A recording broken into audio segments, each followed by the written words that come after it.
Presidente, buenos días.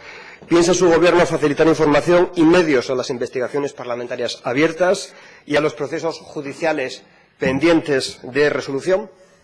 Cuando hacemos esta pregunta al portavoz de su Gobierno, Guillermo Martínez se conforma con hacernos una enumeración rutinaria de las medidas adoptadas por el Gobierno, enumeración que suele contrastar con las declaraciones que hacen los responsables de la Judicatura. El otro día teníamos las declaraciones del presidente de la Audiencia Provincial, José Antonio Soto Jove, hablando de las condiciones en las cuales se iba a desarrollar la instrucción y el juicio del caso Marea.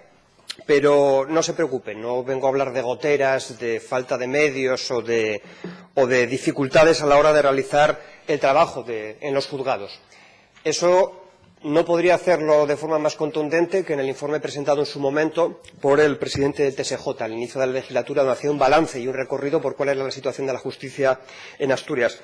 Hoy quiero animarla a hacer una reflexión de mayor calado. La pregunta que yo quiero trasladar es ¿qué es lo que se va a juzgar a partir del lunes? ¿Qué es lo que realmente será juzgado? Hace poco, tras los atentados de Bruselas, un compañero me confesaba algo que le había espeluznado. Había sobrevivido al atentado apenas por unos minutos, había salido de la estación del metro, pero lo que realmente le había resultado escalofriante es que no había sentido nada después de haber conocido la noticia. Contrastaba con la impresión que le había provocado los atentados del 11M, cómo los había vivido, y se horrorizaba de hasta qué punto se había normalizado la situación en la ciudad. Se había normalizado el miedo a los atentados y se había normalizado de alguna manera la presencia militar permanente.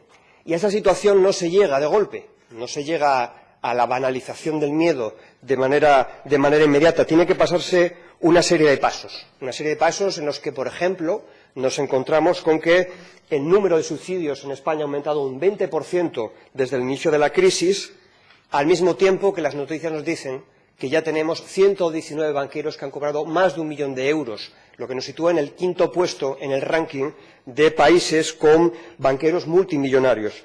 Y vemos también al mismo tiempo noticias como el que se cerraron 1 de cada 3 explotaciones agroganaderas en Asturias desde 2005 y nos enteramos de que la familia Massadeu recibió 1 millón de euros de subvenciones de la política agraria comunitaria. Son cosas como estas, puestas por separado, las que no tienen ningún tipo de relación, pero poco a poco van calando y van haciendo mella, de tal manera que si no hay imágenes, esta situación, estas desigualdades no generan frustración, no generan desgaste. Las imágenes son claves, pero no son suficientes. Lo vimos con las imágenes del niño Ailán que se quedó en las playas de Turquía, y vemos que no es suficiente porque al poco tiempo firmamos un acuerdo con Turquía de devolución de refugiados que ahora mismo se agolpan ante las alambradas. Y aquí es donde quiero volver a hablar de la justicia y de su representación. En 1961 fue juzgado Adolf Eichmann, después de haber sido detenido, fue juzgado en Jerusalén por su participación en la logística de los crímenes en los campos de concentración. Ese juicio tenía un carácter especial, primero porque se juzgaba al responsable de aquella maquinaria. Se juzgaba por primera vez delante de la televisión, fue una retransmisión que vieron más de 37 países. Y era muy importante para el Estado de Israel el que fuese televisado aquel evento, porque transmitía la imagen que no se había podido ver en los juicios de Nuremberg.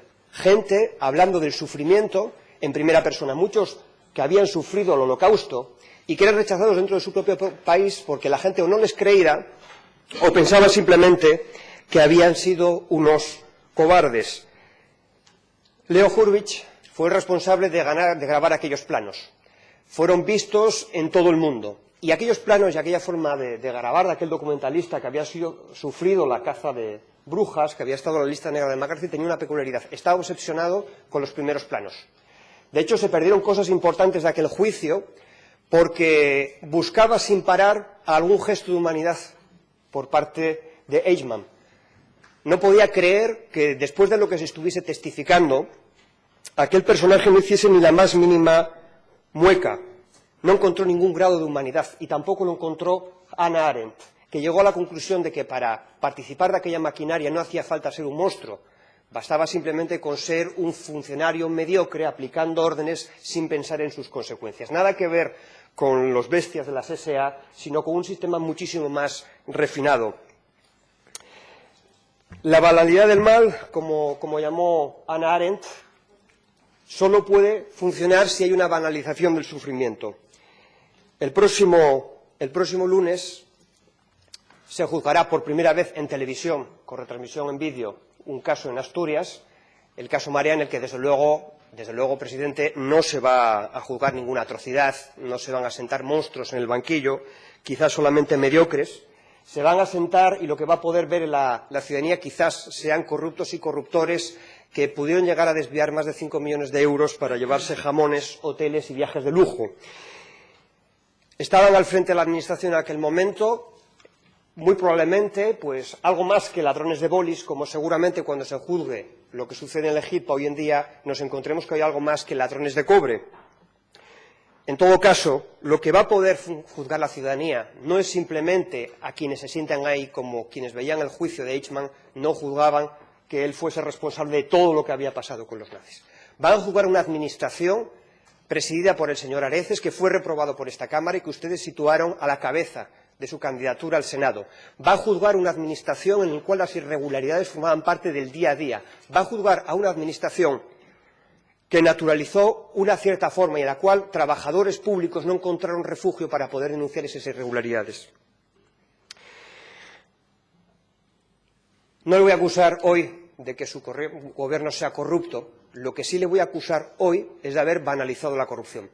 Cada vez que ustedes negaron el que la corrupción fuese algo de lo que preocuparse, que fuese algo más que simples casos aislados, cada vez que están poniendo trabas al desarrollo de las investigaciones, primero negándolas, luego no protegiendo a los testigos, a continuación presentándose para entrecruzar las acusaciones y bloquear el desarrollo de los juicios, cada vez que hacen eso, están banalizando la corrupción.